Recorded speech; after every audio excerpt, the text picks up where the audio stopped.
Kembali di Bayangkara Inspiratif, pemirsa, selain menjaga Kamtibmas dengan cara berpatroli serta membina kegiatan religius, Aibda Julianto Pane juga mengembangkan UMKM untuk mengasah kemampuan para santri dalam berwira swasta.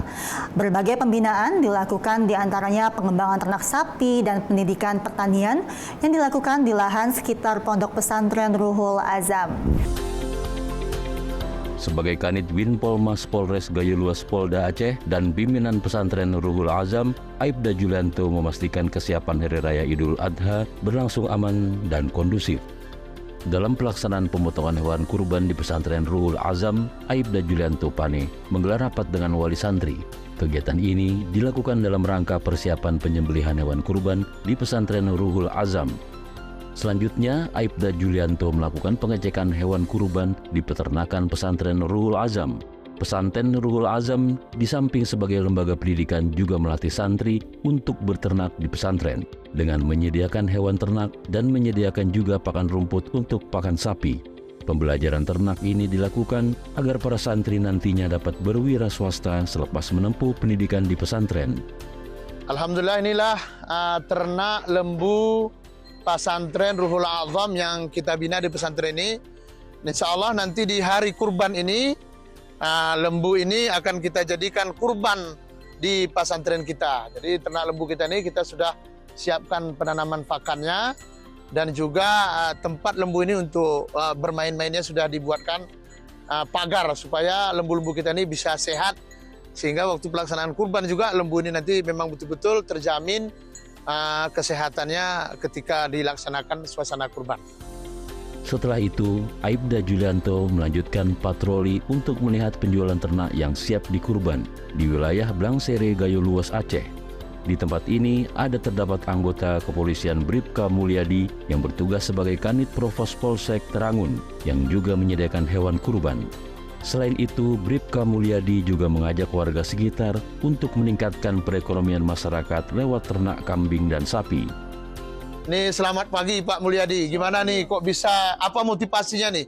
Kok bisanya memelihara ternak sapi di sini saat ini? Di samping mencari sampingan untuk kemasukan, Bang, menciptakan lahan kerja untuk orang lain. Untuk masyarakat. Berarti ada berapa orang yang kerja di sini? Insya Allah ada 2 orang, Ustaz. Alhamdulillah, luar biasa. Jadi ini lembu ini bagaimana kegiatan Pak Mulyadi di samping dinas? Jam berapa nih memulai memeriksanya? Pada jam berapa untuk memberikan pakannya dan menjaga kebersihannya? Jadi untuk kegiatannya, Ustaz, kan kita bangun jam 6 pagi, kita bersihkan kandang, kita kasih pakan, habis itu kita berangkat dinas, Ustaz. Itu mungkin kami datang kemarin untuk berkunjung untuk memastikan keadaan suasana di peternakan pasca sebelum Idul Adha yang hari ini sibuk semuanya.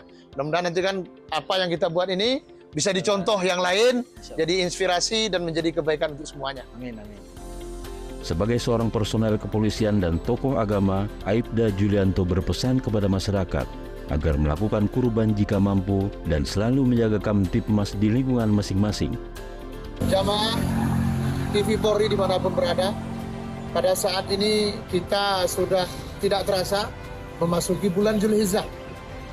Karena itu bagi kita semuanya ada satu panggilan bagi kita, yaitu melaksanakan kurban di hari Idul Adha nanti. Karena itu jamaah sekalian rahmatillah, marilah kita semua memudahkan diri kita, memudahkan rezeki kita untuk berbagi kepada saudara-saudara kita melalui suasana kurban di hari raya Idul Adha. Allah Subhanahu wa taala berfirman di dalam Al-Qur'an, "Inna a'tainakal kautsar, fasholli lirabbika wanhar." Sesungguhnya kami sudah memberikan rezeki yang banyak kepadamu. Inna a'taina, memberikan kepada kalian rezeki yang banyak. Allah berikan rezeki yang tiada terhingga kepada kita. Fasalli, maka salatlah, lirabbika, untuk Tuhanmu, wanhar, dan berkurbanlah. Dari tim Humas Polres Gayo Luas Polda Aceh melaporkan untuk Polri TV.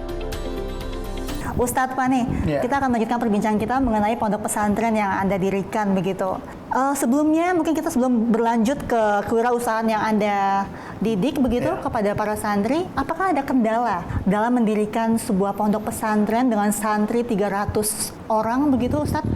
Kita dalam mendirikan pesantren ini, Bu, banyak sekali kendalanya yang kita dapatkan karena memang kita di samping merintis juga kita latar belakang keilmuan kita mungkin tidak fokus di sana, Bu, kan. Cuman yang paling saya rasakan di saat saya mendirikan pesantren ini, Bu, ketika membangun pesantren ini pernah terjadi kita bergotong royong dengan masyarakat mengambil kayu untuk dibangunkan pesantren kita itu sampai ada yang hanyut meninggal dunia.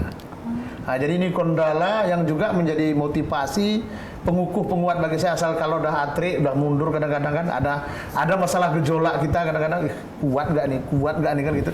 Terakhir kita itu menjadi kuat karena udah ada satu nyawa yang melayang ketika kita bergotong royong untuk mendirikan pesantren ini.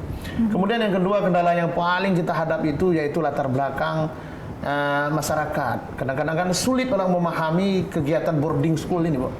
Kan di boarding school ini, di pesantren ini kan seluruhnya, bayangkan Ibu lah, dari makan, minum, tidur, sekolah, semua di situ.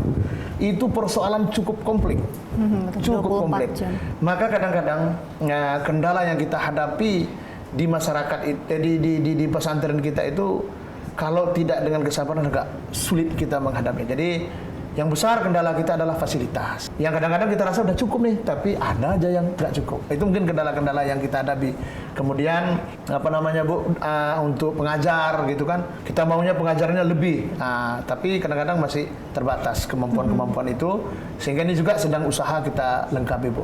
Ustadz, ini kan selain mendirikan Ponpes juga tentunya dengan cukup banyak kendala begitu ya dalam mendirikan Ponpes. Anda juga terus berinovasi begitu, meningkatkan kurikulum dan pendidikan edukasi di Ponpes Anda begitu.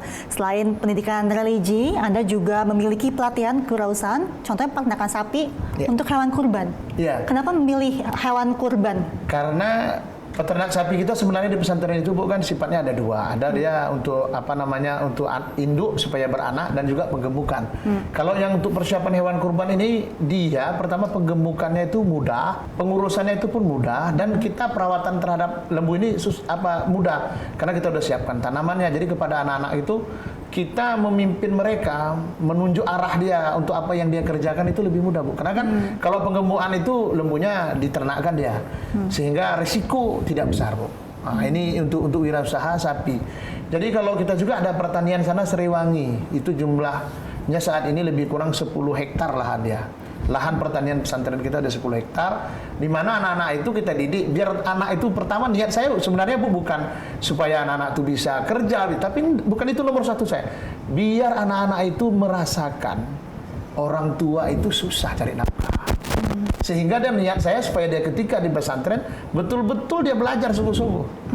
Memang manfaatnya di samping dia merasakan bagaimana orang tua mencari uang, juga dia bisa tahu bagaimana menghasilkan bekerja di pertanian Seriwangi, bagaimana dia memelihara sapi.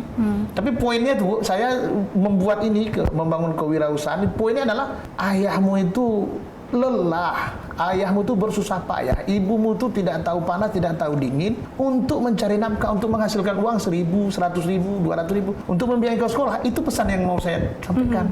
Jadi diajak mereka untuk capek, diajak mereka untuk kerja, diajak mereka untuk lelah supaya merasakan lelahnya orang tua. Makanya saya, Bu, hampir setiap membawa anak saya dampingi. Itu hampir saya bawa anak ke kebun saya dampingi. Kenapa saya dampingi? Karena pesan itu mau saya sampaikan. Asal dia lelah, nanti sholat bersama saya, selesai kerja nanti umpamanya membersihkan kebun Seriwangi atau memotongnya, saya kumpulkan anak-anak yang sudah mengabdi itu. Saya tanya, inilah gambaran orang tua kalian mencari nafkah untuk kalian. Dia menumbuhkan value tentang menghargai uang begitu ya, Ustadz. Menghargai orang tuanya. Baik, Ustadz Pane, terima kasih Ustadz untuk waktunya telah bergabung kami di Studio Puri TV. Semoga Pondok Pesantren Ustadz Pane terus tumbuh begitu ya, dan memiliki SDM yang baik dan juga bisa terus aktif gitu ya di dunia kewirausahaan begitu. Insyaallah.